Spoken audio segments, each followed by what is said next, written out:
வெள்ளைக்கொம்பன் விநாயகனது பேரருட்கருணையினாலே வாழ்க்கையிலே அனைத்து நலமும் வளமும் பெறுகின்றோம். ஒரு நண்பர் வீட்டுக்கு நானும் என் மனைவியும் செல்கின்றோம். அந்த வீட்டுக்கு போய் பார்த்த உடனே ஏற்கனவே இருந்த ஒரு பழைய வீட்டை இடித்து கட்டியிருந்தார்கள். காரணம் என்னங்க அப்படின்னோடனே, இல்லைங்க பழைய வீட்டில வாஸ்து தோஷமெல்லாம் இருந்ததுன்னு ஒரு ஜோதிடர் சொன்னார். எனவே வீட்டை இடித்து கட்டிவிட்டோம் என்றார். நான் கேட்டேன், வீட்டை இடிக்கிறதுக்கு முன்னாடி நீங்க ஒரு ஆலோசனை கேட்டிருக்கலாமே. இல்ல எங்க வீட்ல ஈசான்யம் இப்படி இருந்தது, பிரம்மஸ்தானம் இப்படி இருந்தது அப்படின்னெல்லாம் சில விளக்கங்கள் குடுத்துட்டு இருந்தாங்க. வீட்டுக்குள்ள போறோம். போம்போது பார்த்தேன், அவங்களுடைய முன்னோர்களுடைய புகைப்படங்கள். பெரிய அளவுல அந்த புகைப்படங்கள் வீட்டுக்குள்ளார போம்போதே வெளியில இருந்தது.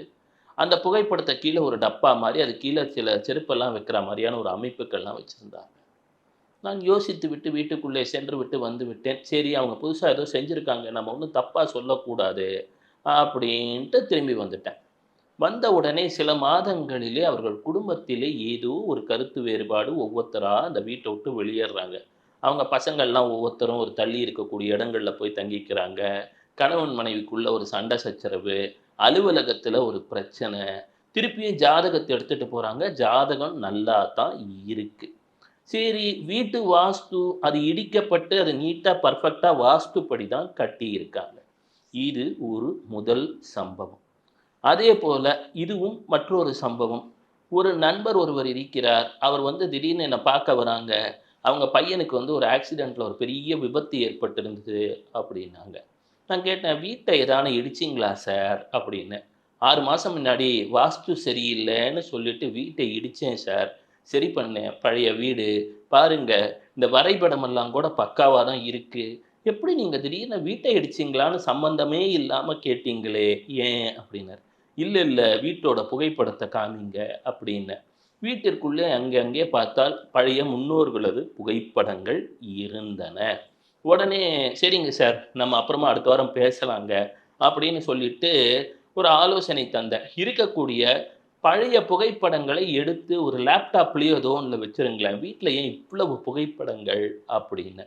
ஐயா நீங்க சொல்லக்கூடியது எனக்கு சற்று புரியவில்லை என்றார். பொதுவாகவே நம்ம இப்போ ஒரு ஒரு புகைப்படம் அப்படின்றது என்ன அப்படின்னா, ஒரு நிகழ்வை, ஒரு காலத்தை நாம் பிடித்து வைத்து விடுகிறோம். கரெக்ட்டுங்களா? இது ராகுவோடைய ஒரு தன்மை. வீடு அப்படின்றது செவ்வாயோடைய தன்மை.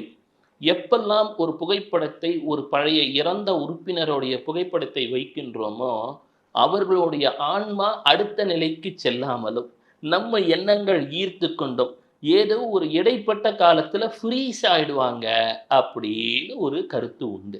இது வந்து ஒரு மேலை நாட்டு இந்த அக்கல்ட்டுன்னு சொல்லுவாங்க இல்லைங்களா?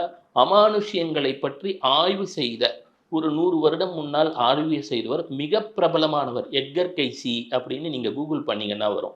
அவருடைய கருத்துக்கள் கூட என்னன்னா, நெறைய புகைப்படங்கள் இருக்கு அப்படின்னு சொன்னால், அந்த வீட்டிலே ஒரு அழுத்தத்தை நீங்கள் உணரலாம்.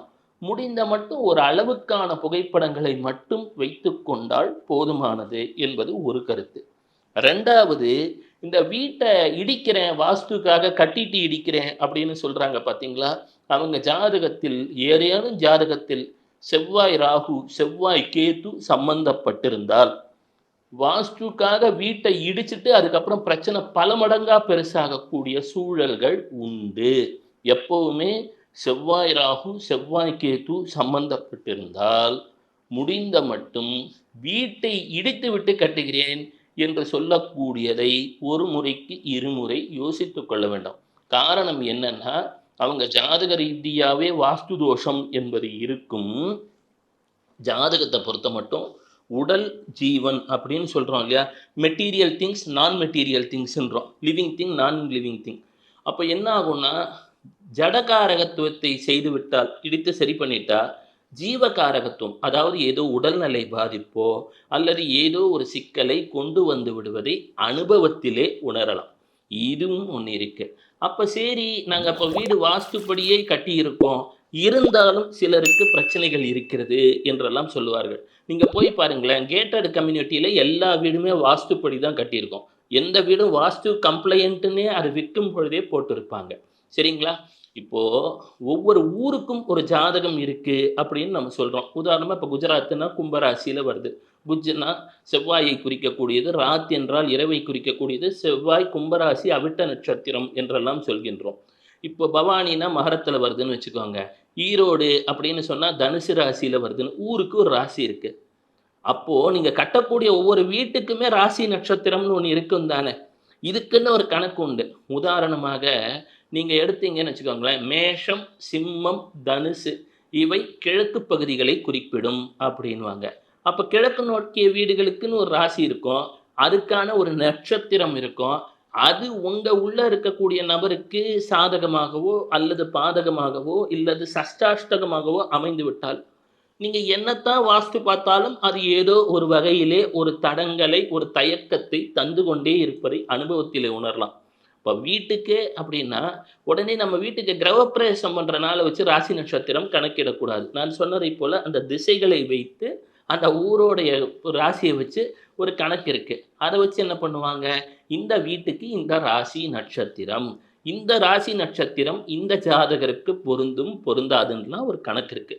இப்ப வீட்டுல 3 பேர், 4 பேர் இருப்பான். எல்லாருமே ராசி நட்சத்திரம் பார்த்து அந்த வீடு பொருந்தும், பொருந்தாதுன்னு இருக்க முடியுமா? இந்த காலத்துல வீடு கிடைக்கிறதே ஒரு பெரிய விஷயம். அதுவும் சொந்த வீடு வாங்க வேண்டும் என்றால் இஎம்ஐயில் போட்டு வாங்கணும்னா எவ்வளோ பெரிய விஷயம். அப்ப என்னன்னா, சிலர் என்ன பண்ணுவாங்க 2, 3 வீடு வச்சிருப்பாங்க. எந்த வீட்டோட ராசி நட்சத்திரம் எங்களுக்கு பொருந்தும்? நீங்க தங்குற வீட்டோட ராசி நட்சத்திரம் உங்களுக்கு பொருந்தும். வீட்டில இந்த அமானுஷ்யங்கள் அல்லது அமானுஷ்யம் சார்ந்த நிகழ்வுகளை குறைத்துக் கொள்வதற்கு என்ன செய்ய வேண்டும்? தேவையற்ற புகைப்படங்களை வைப்பதை குறைத்துக் கொள்ளலாம். இதுவே நான் ஒரு பெரிய ஒரு துறவிகிட்ட இமயமலை சார்ந்த ஒரு துறவிகிட்ட கேட்கும்போது அவர் என்ன சொன்னாருன்னா, வீட்ல 10 புகைப்படத்த மாட்டி வச்சிருப்பாங்க. சாமி ரூம்ல போனீங்கன்னா ஒரு 20 புகைப்படம் இருக்கும்.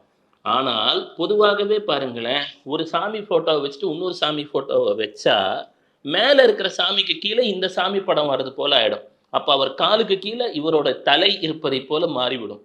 பொதுவாகவே தேவதைகளை எடுத்துக்கொண்டால் முடியை சரியாக முடித்திருக்க மாட்டார்களாம். காரணம் என்னன்னா, அவர்களுக்குள்ள உள்ள சுதந்திர உணர்வை குறிப்பதைப் போல. அப்போ மேல வைக்கணும்னா சிவபெருமானுடைய படத்தை வைத்துவிட்டு, அதற்கு பின்பு மற்ற தேவதைகள் படத்தை வைக்கலாம். எனினும் வரிசையாக நெறைய சாமி படம் மாட்டி வச்சிருக்கிற வீட்ல பாருங்களேன், ஏதோ ஒரு பிரச்சனை இருந்து கொண்டிருப்பதை அனுபவத்திலே உணரலாம். அப்போ சாமி படமே மாட்டக்கூடாதுன்னு கிடையாது. அளவா ஒரு 2 படம், 4 படம். ஏனென்று சொன்னால், வழிபாட்டிற்குன்னு நீங்க ஒரு நேரத்த ஒதுக்கியாகணும். ஒரு சாமி படத்துக்கு கீழ இன்னொரு சாமி படத்த வைப்பது அவ்வளவு சிறப்பு கிடையாது. இறந்தவர்கள் புகைப்படத்தை இறைவனது புகைப்படத்துடன் வைப்பதும் அவ்வளவு சிறப்பு. அந்த இறந்தவர்களுடைய ஆன்மீக முன்னேற்றத்துக்கு தடையாக இருக்கும். புரியுதுங்களா? நமக்கு நல்லதோ, கெட்டதோ, நம்ம முன்னோர்கள் அடுத்த நிலைக்கு செல்லுவதற்காக நாம் செய்ய வேண்டியது அவர்கள் புகைப்படத்தை தனியாக வைத்துக் கொள்வது சிறப்பு. அதேபோல் மற்றொன்றும் இருக்கிறது.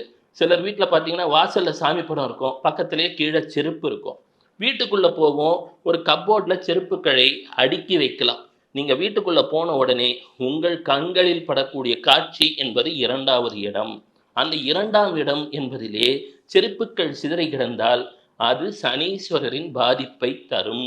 ஒரு கப்போர்டு வாங்கி அந்த செருப்பெல்லாம் அடுக்கி வைத்தால் சனீஸ்வரரது பாதிப்பை குறைக்கும். வீட்ல படிக்கட்டுல ஏறுறீங்க. படியா சிரமமா பட்டு ஏறக்கூடிய படிக்கட்டின் அடியிலே நீங்கள் சிலர் படிக்கட்டுக்கு அடியிலே ரூம் மாரி வச்சிருப்பாங்க. சாமி படத்த வைக்கக்கூடாது. அதை தவிர்த்து விட வேண்டும். சிலர் படிக்கட்டுக்கு அடியில அந்த ஸ்பேஸ் வேஸ்ட் ஆகக்கூடாது அப்படின்னு சொல்லி சாமி புகைப்படத்தை வைப்பது தவிர்த்தல் நலம். 1. மேலும் அதேபோல படிக்கட்டு என்பது சனீஸ்வரர் அம்சம் என்பதை நாம் உணர்ந்து கொள்ள வேண்டும். படிக்கட்டுல போம்போதே அந்த செல்ஃபோன்ல பேசிட்டு போறதெல்லாம் வீட்டிலே வேண்டாத சில தோஷங்களை தந்துவிடும். செல்பேசி என்பது புதனின் காரகத்துவம். பால்கனியில குப்பை தொட்டி மாரி வச்சிருந்தாலும் புதன் அந்த வீட்டில் உள்ளவர்கள் ஜாதகத்திலே கெட்டுவிடும். சிலர் வீட்ல போவீங்க, பால்கனி எல்லாம் குப்பை தொட்டியா இருக்கும். புக்கெல்லாம் காது மடிஞ்சு கிடைக்கும். மெத்தையெல்லாம் 5 புக்கு தூங்கிட்டு கிடக்கும். குழந்தைகள் படிப்பிலே ஏதேனும் ஒரு தடை வரும். புதன் என்று சொல்லக்கூடிய இதில் வந்து ஃபினான்ஷியலாகவும் ஒரு தொல்லையை தரும். ஐயா இதெல்லாம் சொல்லிட்டீங்க சரி, எங்கள் வீட்டில் ஏதோ ஒரு அமானுஷ்ய நடமாட்டம் இருப்பதை போல உணர்கிறோம். ஒரு அச்சம் இருக்கிறது, எங்களால் பெரிய அளவுக்கு பரிகாரங்கள் செய்ய இயலவில்லை என்று சொன்னால், வெள்ளருக்கு விநாயகர் சின்னதா வாங்கிக்கோங்க. ரொம்ப ஹைட்டாவும் வைக்கக்கூடாது, ரொம்ப லோவாவும் வைக்கக்கூடாது. ஒரு ஃப்ரிட்ஜ் இருக்குன்னு வச்சுக்கோங்களேன், ஒரு ஃப்ரிட்ஜ் மேலேயோ, இல்ல ஒரு கப்போர்ட்லயோ நடந்தா பார்க்குற டிஸ்டன்ஸ்ல வெள்ளருக்கு விநாயகரை வைத்து விட்டாலே வீட்டிலே அமானுஷ்ய நிகழ்வுகள் குறையும். இதைத் தவிர என் குருநாதர் மற்றொன்றையும் சொல்லித் தருவார். எப்படின்னா, இந்த படிகாரக் கல்லு அப்படின்னு கேட்டா இருக்கும். அதுக்குன்னு பெருசா வாங்கக்கூடாது. சின்னதா ஒரு படிகாரக் கல்லு. ரொம்ப கம்மி விலையில தான் இருக்கும். அத வாங்கி ஏதோ ஒரு கப்போர்ட்லயோ எங்கேயோ வச்சுருங்க. வாரத்துக்கு ஒரு நாள் அதை தூக்கி குப்பை தொட்டியிலே போட்டு விடுங்கள்.